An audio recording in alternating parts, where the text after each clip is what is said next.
What's up, everybody? Welcome to the Better You Project, optimizing health, hormones, and aesthetics. And today I have a repeat guest. One of my most favorite anesthesiologists gets to get on the podcast today. He has come on before, and we talked a lot about the integration of functional medicine or wellness. We call it functional or longevity medicine into the aesthetic industry. And we had done this podcast a year ago. And what's been great is that it's continued to develop.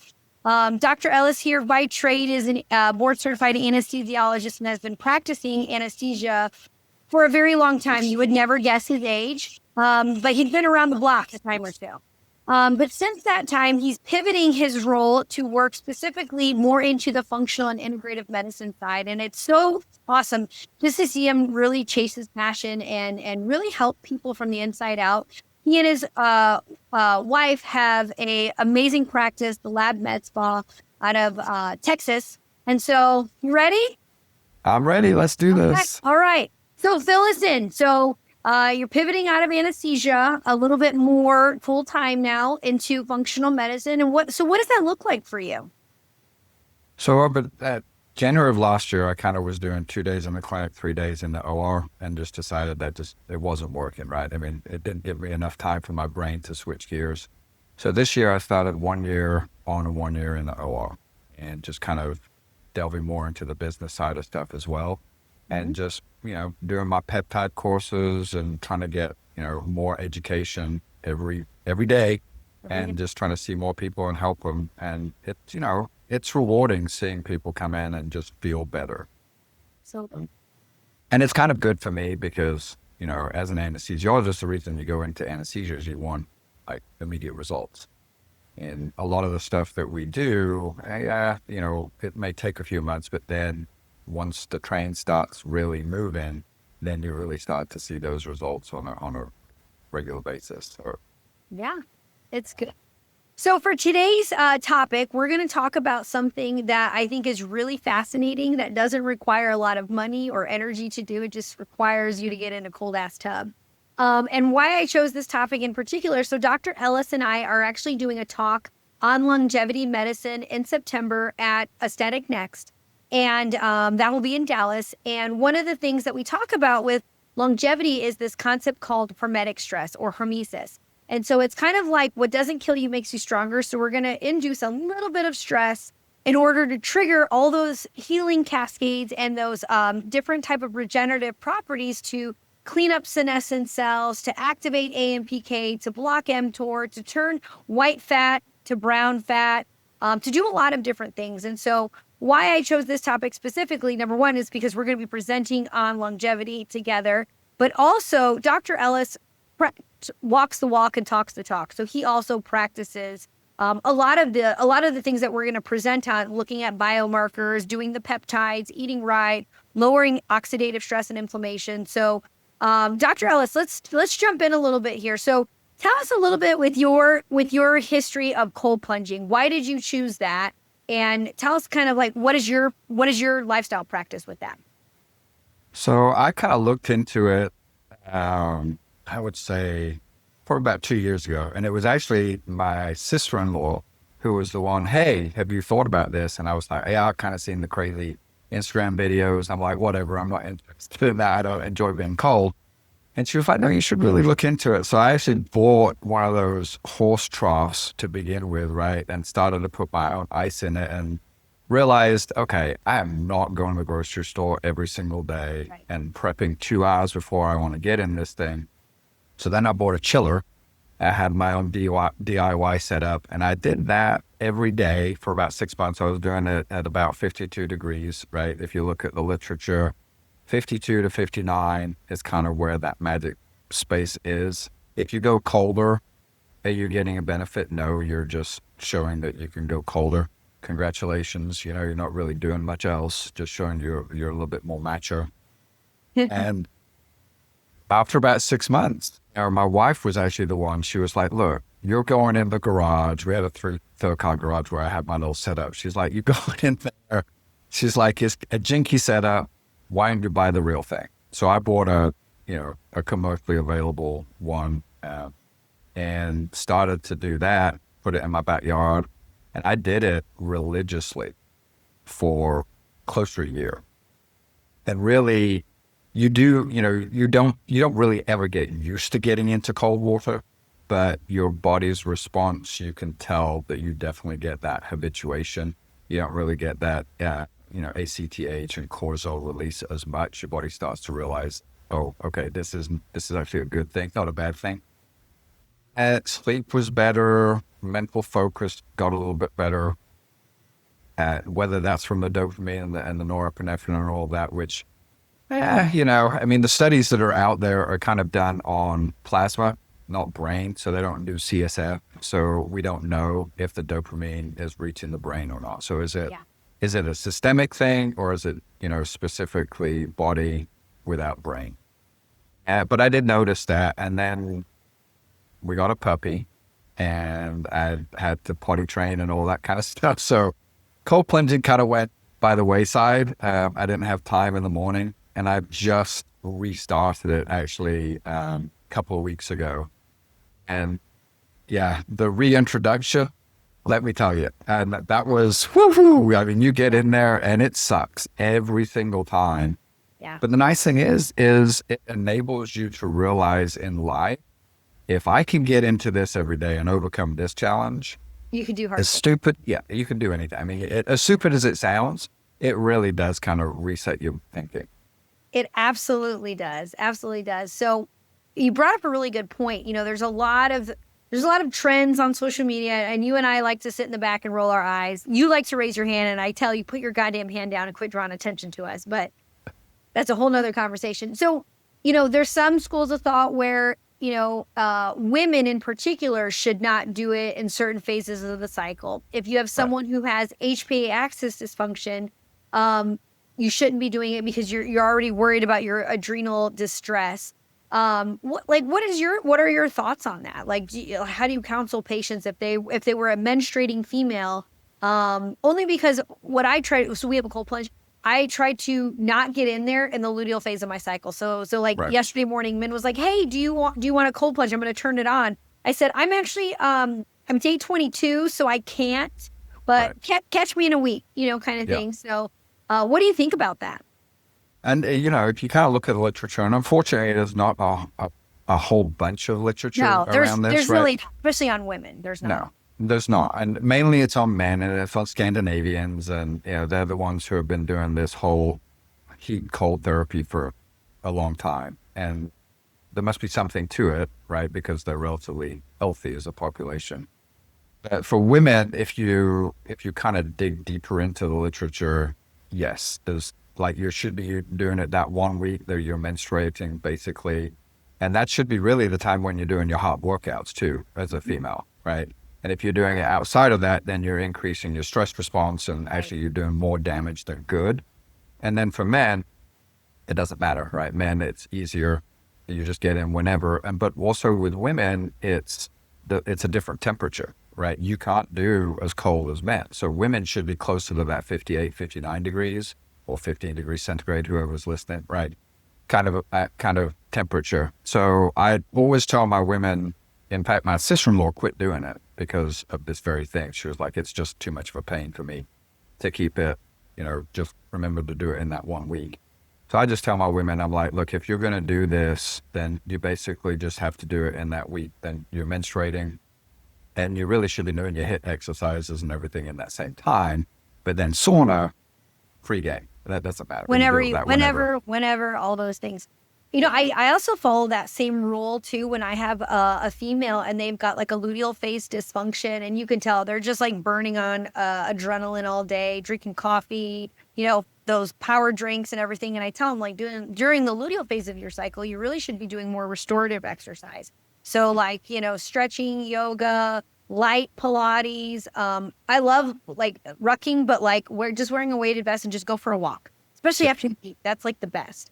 So I'm so glad that you also pointed that out, because I think that's a big misconception is women are not little men. And so when you look at the research, you have to really take into account women. That's why research is not done a lot on women, is because we got weird shit happening to us in the cycle. Our ovaries are doing something, our estrogen's rising, our progesterone's falling.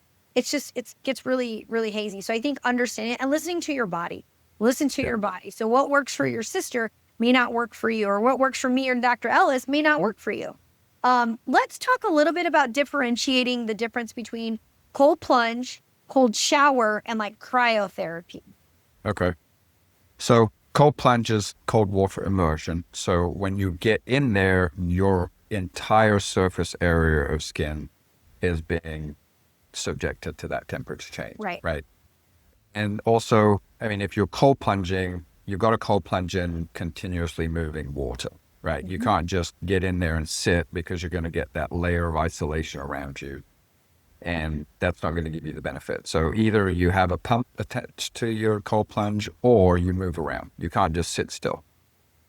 So that's, in the studies they've done between cold water immersion and cryotherapy, you get a better response from the cold water immersion, because your entire body temperature is getting lower. Right.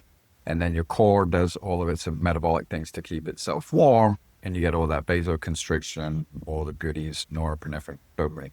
Problem with cryotherapy is, yes, the temperature's colder, but you don't get that same effect, right? It's a lot easier for you to get that layer of insulation of air around you, and you're not getting consistent temperature reduction. And so it's spotty and so you don't get the same benefits. You're still going to get benefits from cryotherapy, but you're not going to get the same benefits as you do from cold water immersion, right? And then cold shower, kind of the same concept, right? You're not getting the whole body temperature reduction. You're just getting wherever that cold water is hitting you.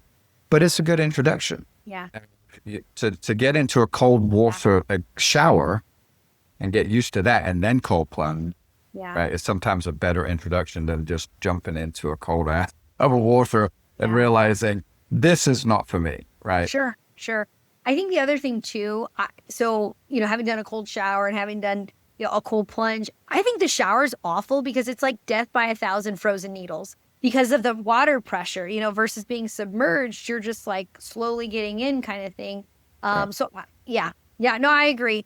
And I think with cryo in particular, I think it's kind of a little bit of a different type of like shock to the system, in that, like, I feel like when you just submerge in cold water, you're just like controlling your breathing is definitely a skill that you have to work on. Okay, so we've talked a little bit about kind of the different kinds. So give us a little bit of the science behind cold plunging. I said, a little bit of a hormetic stress, but like, what exactly is it doing?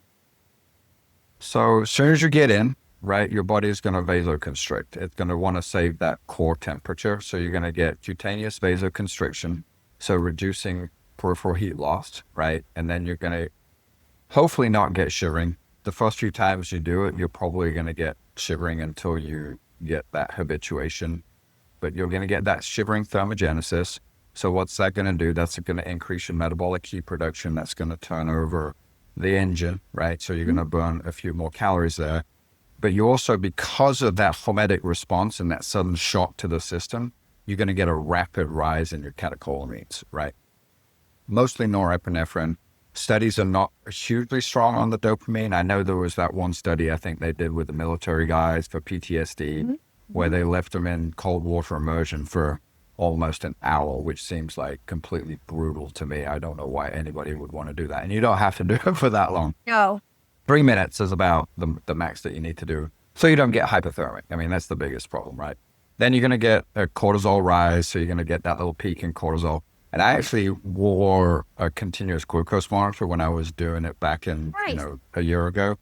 And it's really interesting, because you get an immediate spike in glucose, but then as soon as you get out, it comes straight back down. So it's like your body, you're seeing that hormetic response on a graph in real time. So you're going to get that increase in glucose because your body's thinking, oh my God, fight or flight, I need energy. And then it's like, oh, well, maybe I don't, right? And the more that you do it, you get more of a blunted peak. Right.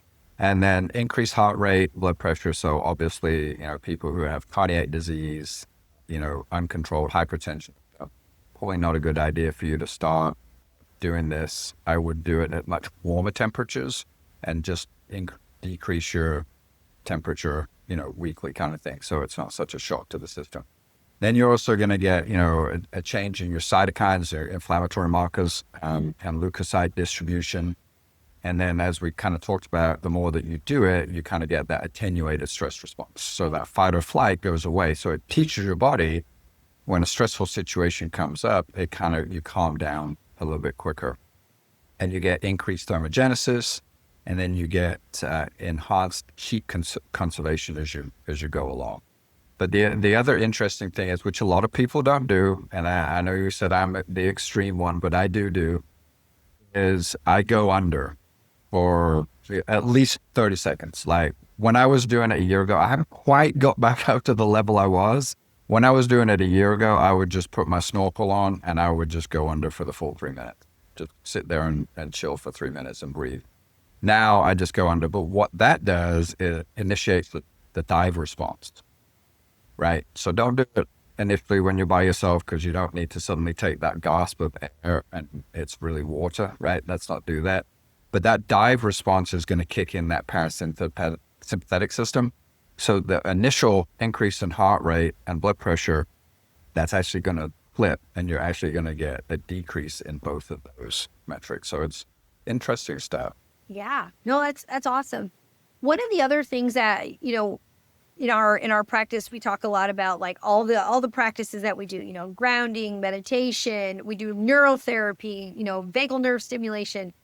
When is the best time of day to do cold plunging? Only because I think there's some big misconceptions, like, should you do it after you work out? Should you do it before you work out? Should you do it after you sauna? Should you do it before you sauna? So can you talk a little bit about that? So I always do mine first thing in the morning. I get up, I'll shower, because I just don't want to clean my filters that often, right? And I'll go shower and then I'll get in mine. And it's like, I still drink my coffee, but I probably don't need my coffee at that point because it's a good wake up, right? Yeah.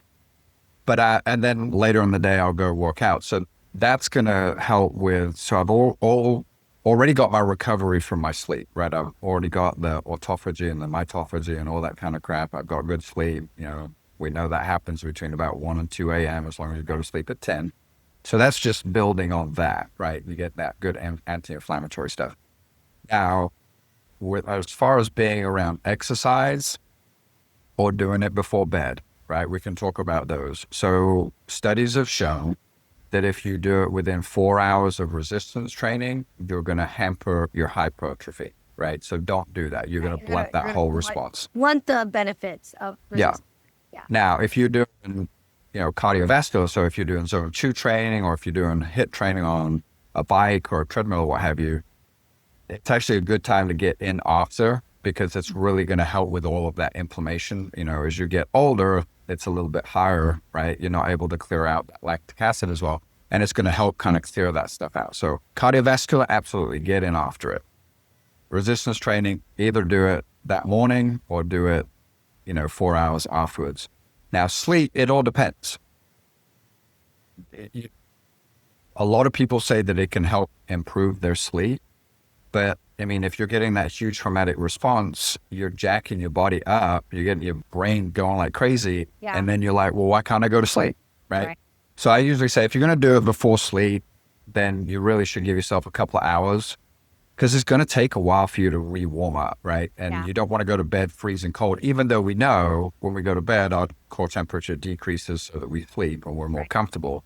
But it's actually not a good thing to do before going to bed. And then, the whole sauna cold.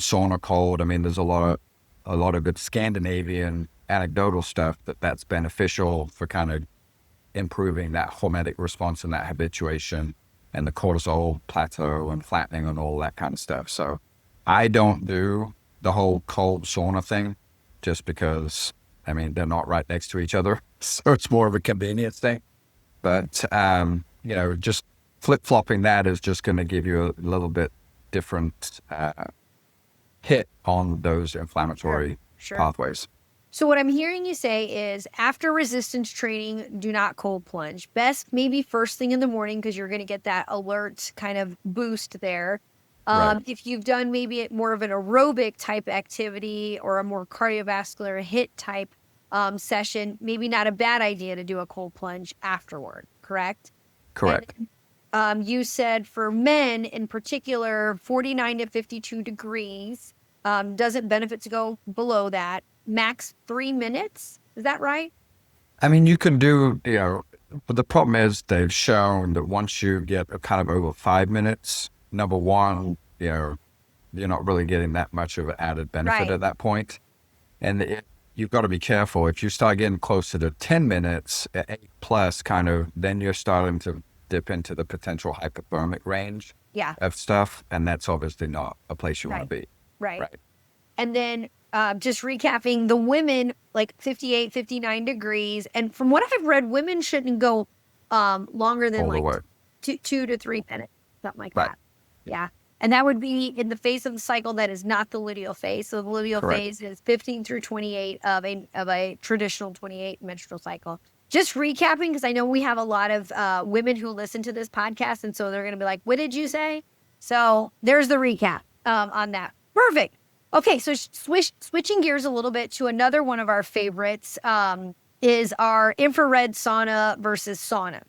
So Can you talk a little bit about steam versus infrared and maybe why would one choose one over the other? Well, I mean, if you look at history and most studies have been done on traditional steam saunas, right? That's where most of the literature has been shown. And there's no really good direct comparisons between the two, right? So infrared, if you look at that, I mean, the benefits are, hair growth, inflammation, mitochondrial health and all that kind of stuff. So it's penetrating, quote unquote, the deeper depending on, right? The best saunas are going to be near, mid, and far infrared. So you want to get all three of those wavelengths in. Steam is just, all you're doing is you're just raising the temperature of the body, but you can get a much higher temperature with the steam, right? And you're going to get, so between the two, which is better? What's easier for you, right? I mean, is an infrared sauna going to be something that you find easier to get into versus the being, your breath taken away when you get into a steam sauna? If you've got asthma, probably want to do an infrared sauna. Any pulmonary issues, probably want to do infrared sauna versus a steam sauna. So, I mean, when people ask me, well, which one's better? I'm like, well, I can't really tell you. It's whatever works for you, right? Yeah. Because there's nothing that says this one's better than this one. They do both improve cardiovascular markers, right? But they aren't a substitute for cardiovascular exercise, right? Can reduce stress and improve mood from a mental health standpoint. But really, it's lowering blood pressure, lowering that stress, and lowering heart rate is where in the inflammatory stuff. But other than that, I mean, there's no other markers that I can think of that sauna is going to kind of, tap into, right? Right. One of the reasons that I love recommending sauna if people have access to it is supporting detox pathways. So, we do a lot of GI maps, we do a lot of Dutch tests, and we have a lot of women who just struggle with metabolizing, passing through hormone metabolites. And so especially if you're a practitioner or you're a patient on hormone replacement therapy, or you are a prescriber of HRT, this is a really great tool that is not expensive, and even if you don't have access to a sauna, I tell people go into the bathroom, run a hot shower and sit in there, cause a little bit of moisture and sweat, because it helps with opening up those pores, allowing your body to kind of detox through your skin. So I also like to use it for that, is to really support detox pathways, especially because we have a lot of women who don't metabolize. Nobody poops, right? And so then, they're just reabsorbing a lot of that beta-glucuronidase, which is then causing a lot of that to rise. So, so I think that's a great option. I had a question here. Maybe you know much about it. What is the risk, do you know, with steam sauna on mold exposure versus an infrared? I'm sure it probably depends on how well you clean it and filter it and all that stuff. I mean, I have an infrared, right? And that's what we have too, is infrared. I've had it for a couple of years, and I've never really cleaned it per se, right? I mean, I wipe down where my sweat's fallen, and I've never had a problem. Yeah. From the steam sauna, I think because of the heat, Yeah. It's never really, Yeah. yeah, it's never really an issue. Mold doesn't like that kind of environment, Oh, yeah. Yeah. you know. Uh, so, Cool. All right. So let's say you have someone and they're, saying, Dr. Ellis, I want to build this out into my personalized longevity protocol. Like, how would you advise someone to start with it? usually, cold showers, right? Make sure that you're ready to go. If, men, female, we already talked about the differences there. And then just tell them, most people have gym memberships. Most gyms have saunas. And just go in there. Go in there for, everyone thinks that they have to go into sauna and sit there for 30 minutes and be miserable, right? I'm like, no, this is acclimatization. It's just like the weight loss, right? It's a marathon. It's not a sprint. So you go in there, 30 seconds in the shower in the morning, maybe 5 minutes in the sauna, right? When you go to the gym, and then just build up from there, right? You don't want to be overdoing it because you'll never go back, right? I mean, if you overdo it the first time, you're like, okay, this sucks. I'm not doing it. Anyone could sit in a cold shower for 30 seconds, right? And then you build that up. Once you got that up to 5 minutes, okay, well then maybe this is the time now to go cold plunge. And then you go cold plunge and you start again, 30 seconds. You don't need to go crazy. Just because you're 5 minutes in the shower, it does not equate to 5 minutes in a cold plunge. And then the sauna is just, you want to build that up as close to an hour as you can get, but it's going to take time. You're going to have to acclimatize your body. And so you start out at that 5 minutes. And I'm like, don't stress about the whole cold, hot thing, right? Just do one or the other. If you got time to do both on the same day, that's great. If you don't, just do it 3 times a week, right? Don't shoot for every day of the week. Yeah. No, I think that's great. I think that's good. Very easy to follow, quick and to the point. So let's wrap it up here. So we kind of went through cold plunging. Who should not cold plunge? Is there anyone in particular? 'Cause I have some ideas of people who shouldn't cold plunge. Is there anyone in particular that you're like, do not do that? Well, obviously anybody who has pretty significant cardiovascular disease, right? If you have any history of arrhythmias, cold-induced asthma, Raynaud's, if you're at Raynaud's, or if you have Raynaud's, I swear I have some form of Raynaud's, but the way I do it is I go get those scuba gloves and I put scuba gloves on so that when I go in, my fingertips are not just miserable when I get out, right? Yeah. Sometimes, and this happened to me, doesn't happen all the time, but you can get a cold-induced urticaria. So you basically get hives from the cold exposure. And it's a known phenomenon. And I can honestly tell you that there was a short period of time when I would get out and then probably about 10 minutes after being out, my legs would just crazy, right? And then if you just kind of ride the storm, you're good. But some people will actually get an urticaria. So if you get into a cold scenario and you get urticaria, you may go outside and be like, why am I getting hives? Well, you're probably not someone who needs to cold plunge, right? You don't need that huge mast cell activation and get into a problem and get some allergic reaction. Is it best to cold plunge on an empty stomach? I don't think I've ever read it. I've never, I do, right? I mean, I get up, I take a shower, I go outside, I cold plunge, I get ready, I go eat breakfast. So, I mean, that's just, but I've never, I mean, if you're going to dunk your head for a long period of time like I do, you probably don't want to do that with a full stomach. Yeah. No, I won't be doing that. No. Awesome. Okay. So last kind of wrap up question. What is one longevity hack that you just simply cannot live without? Oh, good sleep. Ooh, that's a good one. I got my Oura ring on. Yes. Yes. I got my 8 sleep, and that's actually I've been wondering why my sleep's been a little off. And I reached out to them. They're like, oh yeah, your sensors are all bad. We're going to send you a new mattress. Oh, okay. Yeah. So I was waking up in the middle of the night, freezing cold because it wasn't autopiloting properly. Yeah. So yeah, I would say sleep is, and the reason I say that, I know we're wrapping up, but let me just finish on this point. What I was listening to, it was probably on one of the a podcast, but they had a sleep expert on, and she had been studying, and she said the one thing that she found was the most successful was telling her patients, get up at the same time every day. Don't worry about what time you go to bed. Get up at the same time every day. And they would ask her, okay, well, what do you mean by every day? She goes, well, if it ends in day, you get up at that time. So if you decide on Friday night you want to go out, have a good time, and you don't get to bed till midnight, you still get up at your time the next day, and you just maybe go to bed early the next day. And I can honestly tell you, and actually Sonia, so whoever doesn't know, Sonia's my wife.